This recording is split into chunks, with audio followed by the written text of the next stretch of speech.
Class 8 में science की series में मैं लक्ष्मी यादव विज्ञान विषय के साथ हम लोग आगे बढ़ रहे हैं चैप्टर 6 में। चैप्टर 6 में आज की जो हमारी टॉपिक है वो है एनिमल टिश्यू यानी जंतु ऊतक। सबसे पहले हम लोग ये जान लें जंतु ऊतक जो है उसके स्टडी ब्रांच को क्या बोलते हैं? हिस्टोलॉजी। हिस्टोलॉजी जो है वो एनिमल टिश्यू के या किसी भी टिश्यू के स्टडी ब्रांच को क्या बोलते हैं? हिस्टोलॉजी बोलते हैं। अब हम लोग ये जाने कि एनिमल टिश्यू को कितने भागों में बांटा गया है या ये कितने प्रकार के होते हैं? 4 प्रकार के। पहला है पेशी ऊतक, दूसरा है तंत्रिका ऊतक, तीसरा है संयोजी ऊतक और चौथा है उपकला ऊतक। पेशी ऊतक यानी मस्कुलर टिश्यू। मस्कुलर टिश्यू जो होते हैं ये किसके बने होते हैं? मसल्स के बने होते हैं। ठीक है, जो हमारे शरीर में मांसपेशियां हैं वो किसकी बनी हुई है? मस्कुलर टिश्यू की।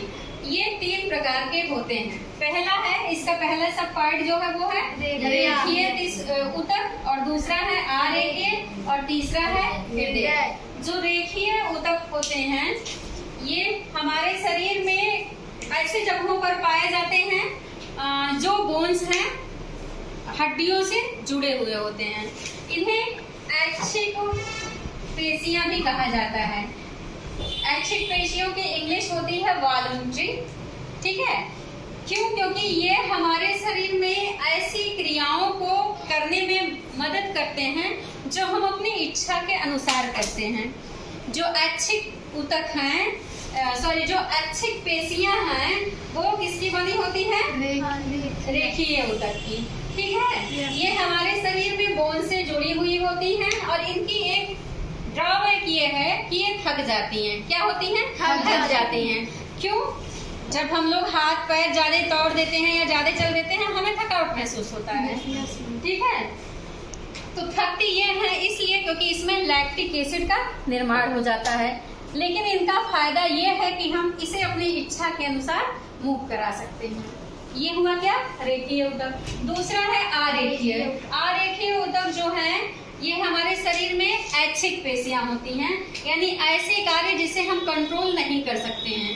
हमारे शरीर में ये रेखीय बोन्स में पाई जा रही हैं, लेकिन जो ये मस्कुलर ऑर्गन है वहाँ पाया जा रहा है। जैसे हमारा लीवर हुआ, किडनी हुआ, ठीक है, हार्ट हुआ। हार्ट का तो एक अलग ही है।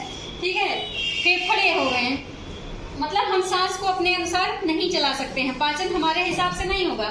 ऐसा थोड़ी ना खाना खाते हैं तो अमाशय में जब जाता है हम कहते हैं आज तुम 5 घंटे नहीं पढ़ना। ऐसा होता है? नहीं। मतलब हमारे इच्छा के अनुसार वो नहीं होता है। तो जो अनैच्छिक पेशियां हैं वो कैसी होती हैं? आरेखीय होती हैं और इनकी अच्छी खासियत ये है कि ये थकती नहीं है। अगर फेफड़ा कह दे मैं थक गया हूँ, सांस लेना बंद, और हम लोग का टिकट ठीक है। इसीलिए इनकी खासियत यह है कि ये अनैच्छिक पेशियां जो हैं वो थकती नहीं।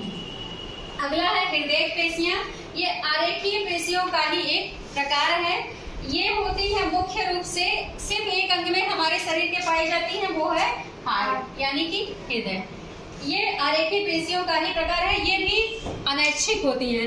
हम हृदय की धड़कन को कंट्रोल कर सकते हैं या उसे कहते हैं कि तुम इतने ही लीटर ब्लड आज पंप करना, कर पाते हैं? कंट्रोल नहीं।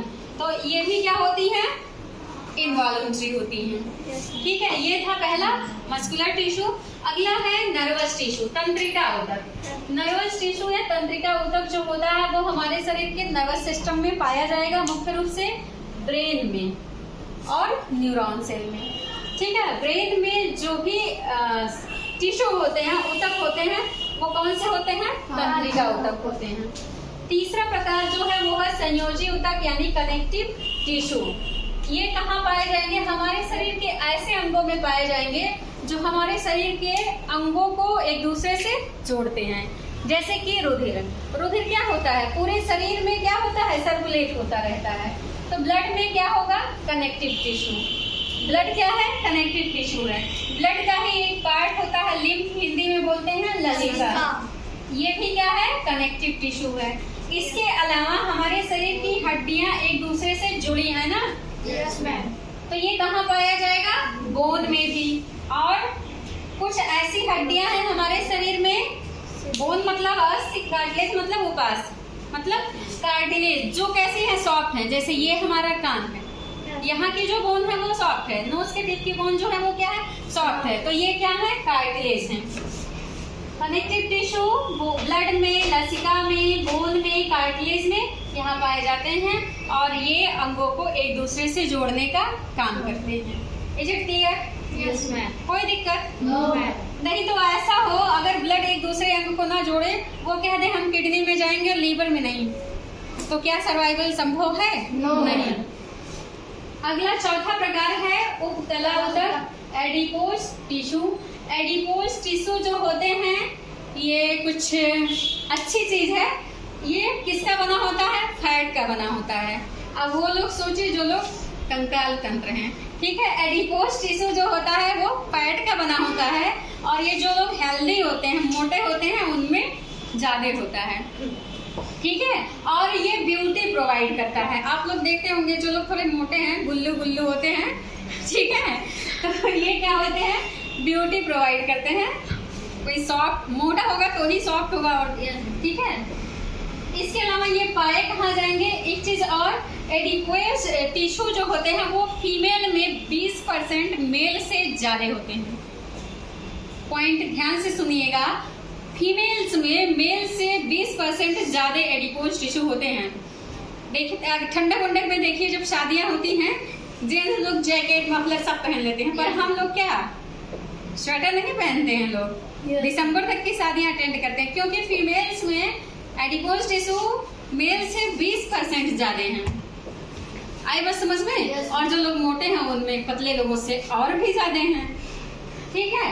एडिपोज टिश्यू का एग्जांपल हो गया फैट यानी वसा। इसके अलावा आपने ऊंट देखा है? Yes. उसके ऊपर ऐसे हुक होता है, कुबड़। Yes, ma'am. कुबड़ में भी उसके क्या होता है? फैट का स्टोरेज होता है। इसके अलावा पेट, कुछ लोग स्लिम ट्रिम होते हैं उनमें तो फैट नहीं होता है, लेकिन जिनका ये होता है पेट निकला हुआ होता है, मेल फीमेल, फीमेल की प्रेगनेंसी को छोड़कर अदर केसेस में उनमें क्या होता है? पेट में भी क्या होता है? फैट का स्टोरेज होगा। और ये जो है झुर्री जो है, जैसे जो लोग हैं फैटी, जब बुढ़ापा आएगा एडिपोज टिश्यू क्या होंगे? डिजॉल्व होंगे, खत्म होंगे धीरे धीरे। और जब टिश्यू डिजॉल्व होंगे, यहाँ अंदर से फैट खत्म होगा तो स्किन क्या होती है? लूज हो जाती है। और जब स्किन लूज हो जाती है, लटकने लगती है, वही क्या है? झुर्री। आई बात समझ में? तो ये थी 4 प्रकार के टिश्यू, पेशी उतक, तंत्रिका उतक, संयोजी उतक और उपकला उतक। Any doubt to anyone? No. Thank you all of you.